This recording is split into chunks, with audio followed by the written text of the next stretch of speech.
இப்பல்லாம் குழம்பு ரொம்ப டேஸ்ட்டா இருக்கணும் அப்படின்னா, நெறைய எண்ணெய ஊத்தி, நெறைய மசாலா பொருட்கள போட்டு, காரம் தூக்கலா இருக்கணும், காரத்தையும் நெறைய போட்டு, பத்தாததுக்கு கலர்ஃபுல்லா இருக்கணும்னு கலரையும் போட்டு செய்றாங்கங்க.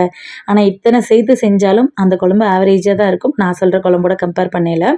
இதுக்கு வந்து பெருசா மசாலா எதுவும் இல்ல. அதிகமான வேலைப்பளுவும் கிடையாது. ரொம்ப சிம்பிளான ப்ரிப்பரேஷன்ல அட்டகாசமா ஒரு குழம்பு இருக்கும்னா நம்ப முடியுதா? அதுதான் கழுநீர் மண்டி. மதுரையிலேருந்து காரைக்குடி வரைக்கும் பார்த்தீங்கன்னா, ரொம்பவே ஃபேமஸ். வாரத்துல 1 நாளாவது வச்சு சாப்ட்டுருவாங்க. இன்னைக்கு வெண்டைக்காய் வச்சு அருமையா செஞ்சிடலாமா? நீள் வாக்குல வெண்டைக்காவ கட் பண்ணி வெறும் கடாயில போட்டு கொஞ்ச நேரத்துக்கு வதக்கி விடுங்க. வளவளப்பு தன்மை போனதும் 1 டீஸ்பூன் அளவுக்கு எண்ணெயும், கொஞ்சமா தூள் உப்பையும் சேர்த்து நல்லா கலந்து விட்டீங்கன்னா, அரை வேக்காடு வெந்து வந்துரும். இப்ப தட்டுக்கு மாத்தி ஆற வச்சிடலாம். கொஞ்சமா எண்ணெய வந்து அதே கடாயில சேர்த்துக்கோங்க. சூடானதும் கடுகு தாளிச்சுக்கோங்க. பொரிஞ்சதும் வெந்தயத்த சேர்த்துக்கோங்க. இப்ப கூடவே சீரகத்தையும் சேர்த்து இந்த 3 செவக்க வந்ததும் கருவேப்பிலையை சேர்த்து பொரிய விட்டுக்கோங்க. ஒரு 5, 6 பச்சை மிளகாவையும் கீறி அதில போட்டுக்கோங்க. இப்ப இந்த பச்சை மிளகாய் வதக்கும் போதே கூடவே வெங்காயத்தையும் வெட்டி அதில சேர்த்துக்கோங்க. சின்ன வெங்காயம் இருந்தா தாராளமா சின்ன வெங்காயத்தை சேர்த்துக்கோங்க. இந்த வெங்காயம், பச்சை மிளகாய் நல்லா வதங்கணும். அதுக்காக கொஞ்சமா தூள் உப்ப சேர்த்து வதக்கி விட்டுக்கலாம். நல்லா நிறம் மாறி வரட்டும். அதுக்குள்ளார 4 தக்காளி பழத்த கட் பண்ணிட்டு வந்துரலாம்.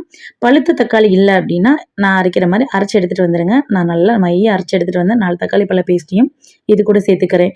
இது மூலியமா நேச்சுரலாவே ஒரு திக்னஸ் குழம்புக்கு கிடைச்சிரும். இப்போ இத நல்லா கொதிக்கட்டும். நல்லா நிறம் மாறி வரும்போது, இந்த குழம்புக்கு தேவையான ஒரு 1 டீஸ்பூன் அளவுக்கு மஞ்சள் தூள், நல்ல வாசனைக்கு பெருங்காயத்தூள் இது 2யும் சேர்த்து நல்லா கலந்து விட்டுக்கலாம். இது நல்லா சுருண்டு வர்ற வரைக்கும் கொஞ்ச நேரம் வதக்கி விடுங்க. நல்லா கொஞ்ச நேரம் வதங்கி இந்த மஞ்சள் தூளோட பச்சை வாசனை போனதுக்கு அப்புறமா 1 டீஸ்பூன் அளவுக்கு நம்ம தனி மிளகாய் தூள் சேர்த்துக்கலாம். இந்த மிளகாய் தூளும் வேண்டாம் அப்படின்னு நினைச்சா ஆரம்பத்திலேயே பச்சை மிளகாய் போடுறதுக்கு முன்னாடி ஒரு 3 4 வரமிளகாயும் கிள்ளி சேர்த்துக்கோங்க. அதுவே போதுமானதா இருக்கும். இந்த குழம்புக்கு இவ்வளவு தாங்க மசாலா. இப்போ பாருங்க தனி மிளகாய் தூள் நல்லா சுருண்டு வந்துருச்சு. இந்த ஸ்டேஜில் ஆல்ரெடி நம்ம வதக்கி வச்சிருந்த வெண்டைக்காவை சேர்த்துக்கலாம். நீங்கள் இதே கழுநீர் மண்டிக்கு முருங்கைக்காவோ கத்திரிக்காவோ இல்லை முருங்கைக்காய் கத்திரிக்காய் 2யும் போட்டோ நீங்கள் செய்யலாம். ரொம்ப அட்டகாசமாக இருக்கும்.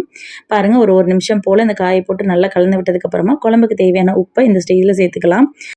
உப்பு போட்டு 1 நிமிஷத்துக்காவது பொறுமையாக நல்லா கலந்து விடுங்க. இந்த உப்பும் இந்த காயோடு நல்லா மிக்ஸ் ஆனதுக்கப்புறமா நம்ம அரிசி கழுவின தண்ணி இருக்கு இல்லையா, அதில் வந்துட்டு புளியை கரைச்சி வச்சுருந்தேன். ஒரு எலுமிச்சம்பழம் சைஸ் புளி.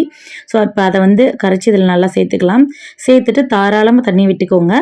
இந்த குழம்பு வந்து தண்ணியாக தான் இருக்கும். அதாவது கொஞ்சம் மசாலாலாம் ரொம்ப இல்லாதனால ஓரளவுக்கு திக்காக இல்லாமல் இருக்கும். ஆனாலும் டேஸ்ட் அட்டகாசமாக இருக்கும். உங்களுக்கு எந்த கன்சிஸ்டன்சியில் வேணுமோ காய் வெந்துருச்சுன்னா நீங்கள் அப்படியே சர்வ் பண்ணிக்கலாம். ரொம்ப அருமையாக இருக்க இந்த கழுநீர் மண்டியை கண்டிப்பாக நீங்களும் ட்ரை பண்ணி பாருங்கள். ட்ரை பண்ணி பார்த்துட்டு எப்படி இருந்துச்சுன்னு கமெண்ட் பண்ணுங்க. வீடியோ பிடிச்சிருந்தா லைக் பண்ணுங்க. சேனலை சப்ஸ்கிரைப் பண்ணி சப்போர்ட் பண்ணுங்க. தேங்க்யூ.